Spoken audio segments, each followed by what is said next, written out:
வணக்கம். ரெட்ரோ படத்தோட ரிவ்யூ பார்க்கலாம் வாங்க. இதில் வந்து பார்த்தீங்கன்னா, சூர்யா வந்து பாரிவேல் கண்ணனா வந்து நடிச்சிருக்காங்க.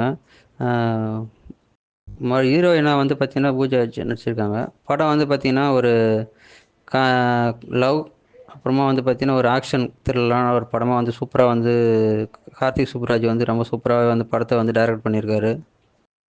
படம் வந்து பார்த்தீங்கன்னாக்கா, ஒரு கேங்ஸ்டர் மாரியான படமா ஸ்டார்ட் ஆகி ஒரு ஒரு ஒரு லவ் ஸ்டோரி, ஒரு ஆக்ஷன் ஃபிலிமா வந்து முடிஞ்சிருக்கு.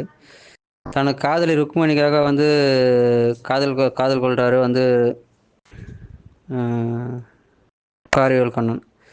ரவுடித்தனத்தெல்லாம் விட்டுட்டு வந்து கல்யாணம் பண்ணணுன்ற முடிவு எடுத்து, கல்யாணத்துக்காக வந்து அரேஞ்ச் பண்றாங்க. அந்த நேரத்தில வந்து பார்த்தீங்கன்னா, தன்னோட வளர்ப்பு அப்பா வந்து என்ன பண்றாருன்னா, அந்த ஹீரோயின கொன்னு முடிவு பண்றாரு. ஏன்னா வந்து பார்த்தீங்கன்னா, தூத்துக்குடி துறைமுகத்திலிருந்து வந்து ஆப்பிரிக்காவுக்கு கடத்த ஒரு கோல்டு ஃபிஷ் அப்படின்னு ஒரு ஒரு ஒரு பொருள் வந்து பார்த்தீங்கன்னாக்கா, இவரு கடத்தி எடுத்துன்னு போய் வச்சுருவாரு சூர்யா. அதனால வந்து அந்த இது ஹீரோயின கொல்ல போனாக்கா வந்து அத குடுத்துருவாரு அப்படின்ற மாரி வந்து இது பண்றாரு. ஆனா அது வந்து எனக்கு நான் அத குடுத்துட்டா என்ன கொன்னுடுவ. அதனால வந்து நான் அத குடுக்க மாட்டேன் அப்படின்ற மாரி சூர்யா வந்து இது பண்ணுவாரு. அந்த பிரச்சனையில வந்து ஹீரோயின கொல்ல போம்போது வந்து பார்த்தீங்கன்னா, சூர்யா வந்து அவரோட கைய வெட்டுருவாரு வளர்ப்பு அப்பாவ. அதனால வந்து அங்கேருந்து அப்புறம் தப்பிச்சு போய் அது ஜெயிலுக்கு போயிடுவாரு. கல்யாணம் நின்றும். சூர்யா ஜெயிலுக்கு போயிடுவாரு.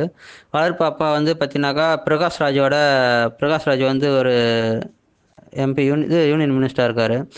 அவர் வந்து டிஃபென்ஸ்ல இருக்கிறதுனால வந்து அ அவருக்கு கீழ வந்து இவரு பினாமியா ஒர்க் பண்றாரு. அந்த நேரத்தில வந்து தூத்துக்குடி துறைமுகத்திலேருந்து ஆப்பிரிக்காவுக்கு வந்து கோல்ட் ஃபிஷ் அப்படின்றது வந்து பார்த்தீங்கன்னா, ஒரு கோடு வேர்டா வச்சு ஒரு பொருள கடத்துவாங்க. அத வந்து சூர்யா கடத்தி வச்சுப்பாரு. இதில வந்து இவரு வளர்ப்பு அப்பா குடுக்காதனால வந்து பார்த்தீங்கன்னா, ஹீரோயின கொல்ல வருவாரு. அவங்க வந்து இது சூர்யா ஜெயிலுக்கு போனோனே அவங்க ஒரு ஸ்ரீலங்கன் பகுதியில வந்து ஒரு தீவுக்கு போயிடுவாங்க. அதுக்கப்புறமா வந்து இவரு ஜெயில்ல இருப்பாரு. ஜெயில்ல இருக்கும்போது பார்த்தீங்கன்னா, எல்லாருமே இவர அடிப்பாங்க. அது மாரி அந்த இது கோல்டு ஃபிஷ் எங்க இருக்குன்னு சொல்றதுக்காக வந்து ஜெயில்ல இருக்கிற கைதிகள அடிப்பாங்க. அதெல்லாம் இப்ப இது பண்ணி தாங்கிட்டு உள்ள இருப்பாரு.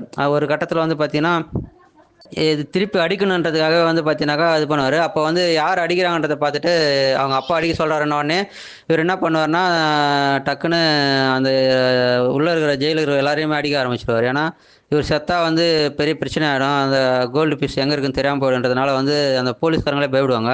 அதுக்கப்புறமா வந்து பார்த்தீங்கன்னா, அங்க இருக்கிற உள்ள இருக்கிற எல்லா கைதிகளையும் அடிச்சு அந்த இது ஜெயிலே வந்து இவரோட கண்ட்ரோலுக்கு கொண்டு வந்துருவாரு. அந்த நேரத்தில வந்து இவரு நல்லா ஃபைட் பண்றதால வந்து ஃபைட்டர் கேங் அப்படின்ற ஒரு அ ஒரு இது இருக்கும். அந்த இதில வந்து பார்த்தீங்கன்னா, இவர வந்து வேலைக்கு வாங்கறதுக்கு வருவாங்க. அவங்ககிட்ட இருந்து தப்பிச்சு போறதுக்காக ஜெயில்லேருந்து தப்பிச்சு போவாரு. தப்பிச்சு போயிட்டு அந்த அ ஹீரோயின் இருக்கிற இடத்த தேடி போயிட்டு அங்க போய் மீட் பண்ணுவாரு. இதுக்கு இடையில வந்து பார்த்தீங்கன்னா, ஜெயிலுக்கு வந்து லாஃபிங் புத்தா அதாவது சிரிப்பு வர வைக்கிறதுக்காக வந்து கைதிகளுக்கு வந்து மன உளைச்சல குறைக்கிறதுக்காக வந்து ஒரு கேரக்டர் வந்து இது பண்ணுவாரு. அவர கூட்டிட்டு போயிட்டு இது பண்ணுவாரு. அந்த ஏரியால வந்து எல்லாருக்குமே வந்து இந்த மாரி சிரிப்பு வர வைக்கிறதுக்கு, அதாவது மன உளைச்சல குறைக்கிறதுக்காக வந்து இது பண்றதுக்காக நாங்க வந்திருக்கோம். அப்படின்ற மாரி போவாங்க. ஹீரோயின் பார்த்தீங்கன்னாக்கா, ஒரு வெட்னரி டாக்டரா இருக்காங்க. அவங்கள வந்து கன்வின்ஸ் பண்ணுவாரு. அ அதாவது சூர்யா வந்து பார்த்தீங்கன்னாக்கா, ஒரு அரக்கன் அளவுக்கு வந்து பார்த்தீங்கன்னா, கோவப்படுற மாரியான ஒரு ஃபைட்ரு. செம்மையா வந்து ஒரு ஆக்ஷன வந்து குடுத்துருக்காரு. அதேமாரி லவ் சீனுன்னும்போது பார்த்தீங்கன்னாக்கா, லவ்வ வந்து ஒரு உருகி உருகி வந்து லவ் பண்ணியிருக்காரு. மொத்தத்தில பார்த்தீங்கன்னா, படத்த மொத்தமா வந்து சூர்யா வந்து சூப்பரா வந்து அவரோட இதில கொண்டு போயிருக்காரு. படம் வந்து பார்த்தீங்கன்னா, சூர்யா வந்து எந்த மாரியான கேரக்டர், அவர் எங்க பொறந்தார் அப்படின்றதெல்லாம் வந்து இது ஃப்ளாஷ்பேக்கா கொண்டு வரும்போது பார்த்தீங்கன்னா, ரொம்ப ஒரு சர்ப்ரைசிங்கா இருக்கு. படம் வந்து ரொம்ப சூப்பரா இருக்கு. தியேட்டர்ல வந்து பாருங்க. நன்றி, வணக்கம்.